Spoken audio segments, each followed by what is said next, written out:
បងប្អូនចង់បង្កើតរបបតិចតួចអត់ចាយដើមច្រើនអាចមើលវីដេអូនេះបានបកាត្រាំទឹកស៊ីអ៊ីវយើងធ្វើលោកនេះឆ្ងាញ់មែនតើត្រាំរយៈពេលតែមួយយប់ទេចូលពណ៌ល្អហើយសាច់បកាឡើងស្រួយឆ្ងាញ់អូឆាប់ទេឆ្ងាញ់ណាស់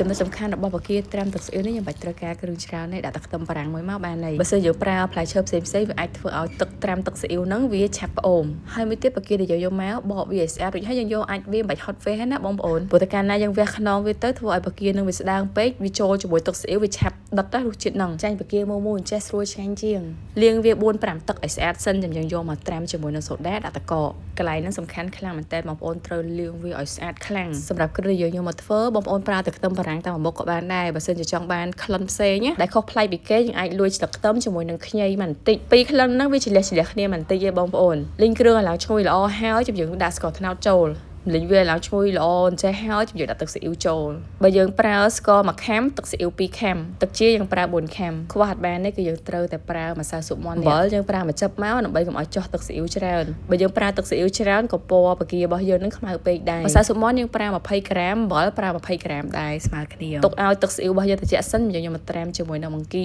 បើសិនជាបងប្អូនចង់បន្ថែមល្ងលីងអីក៏បានដែរបិទការ៉ូវាចិត្តហើយទុកទុកត្រជាក់រយៈពេលមួយយប់ថ្ងៃនេះសូមណែនាំបងប្អូនទាំងគ្នាជាមួយនឹងថ្នាំដុសធ្មេញ Miss Lady ចង់ប្រើថ្នាំដុសធ្មេញកូនក្មេងរបស់ខ្មែរបងប្អូនអាចជ្រើសរើសថ្នាំដុសធ្មេញ Miss Lady នេះបានសុវត្ថិភាពក្នុងការប្រើប្រាស់ប្រគំក្មេងដុសធ្មេញដបងអត់តន់ថាចេះដុសខ្ជាក់មកក្រៅបងប្អូនពេលខ្លះលេបចូលទៅហ្មងតែមានធ្មេញពេញចេះហើយត្រូវតែឲ្យរៀនដុសហើយព្រោះកណ្ដុកក្បាលជាប់ធ្មេញហ្នឹងច្រើនណាស់ប៉ាចូលចិត្តក្លិនថ្នាំដុសធ្មេញហ្នឹងបងប្អូនកោបឈ្ងុយហ្មងគាត់ទៅហត់ក៏ចោលដុសធ្មេញដែរថ្នាំដុសធ្មេញ Miss Lady សម្រាប់មនុស្សធំនេះវិញដុសហើយមានអារម្មណ៍ស្រស់ស្រាយហើយជួយឲ្យធ្មេញយើងសទៀត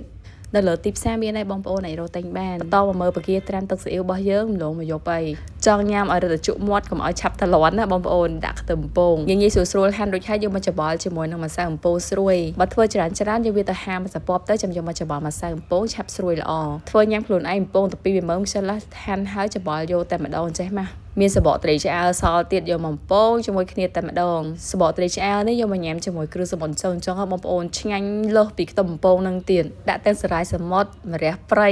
គ្រប់សំណុំហ្មងណាអូឡើងឈ្ងុយដកចេញពីទូត្រជាក់មកមួយយប់ពីចូលពណ៌ល្អអញ្ចឹងហ្មងទឹកត្រាំទឹកស៊ីរបស់យើងអត់ធ្វើដិតខ្លាំងទេបងប្អូនមកល្មមយើងហត់ញ៉ាំបានតែពេលយើងយកត្រាំជាមួយបកា7-8ថ្ងៃក៏វាអត់ដិតលើសពេកដែរស្មានតែផ្នែកធ្វើបកាត្រាំទឹកស៊ីទៅនោះយ៉ាងហ្នឹងសោះហើយឡើងឈ្ងុយអូយទឹកវាជាតិទៀតអូជាតិម៉េះម្ហូបភាគច្រើនខ្ញុំតែប្រើស្ករត្នោតព្រោះស្ករត្នោតឲ្យបង្កើនរសជាតិម្ហូបរបស់យើងឲ្យផ្អែមឈ្ងុយឆ្ងាញ់ដល់ពេលដែលយើងយកទៅម្លិញជាមួយនឹងគ្រឿងរត់តែឈ្ងុយហើយឲ្យពណ៌ម្ហូបយើងទៀតណាមួយក៏យើងអាចប្រើរបស់ខ្មែរយើងឲ្យបានច្រើនអស់លទ្ធភាពដែរបានសារាយសមុទ្រទៀតឡើងឃ្លានឡើងញ័រដៃយើងញ៉ាំបែបជប៉ុនម្ដងខ្ចប់ហ្នឹងជ្រលក់សិន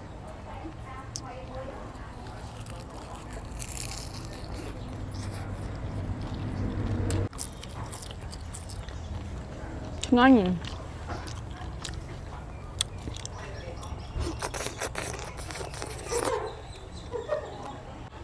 អូឆាប់ទេឆ្ងាញ់ណាស់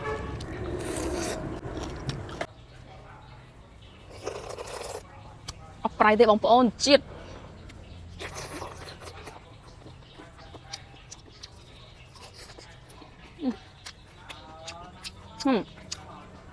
មានសបកត្រីដែរញ៉ាំ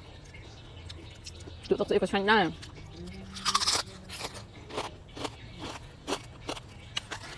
អែមខ្លាំង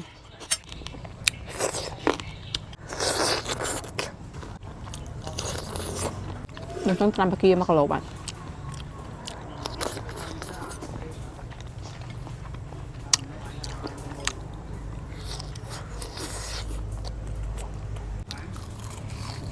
ខ្ទឹមបំពងយើងក៏ស្រួយល្អទៀត